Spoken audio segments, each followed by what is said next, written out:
Hey everybody, Clinton here from Elite Training Facility, home of Better Body Exchange, with today's exercise of the week, a dumbbell bear hug. Now, as you know, I've been extolling the virtues of exercise bands for years now. It's an interesting nuance to add to your training.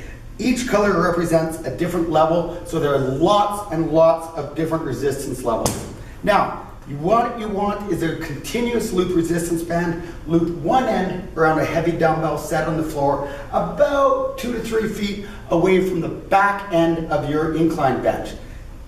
Using a lighter dumbbell, probably about 1/2 to 3/4 of a weight you would normally use for a regular dumbbell press, you're going to loop it around the other end, grab both the dumbbell and the band, and set up into an incline press.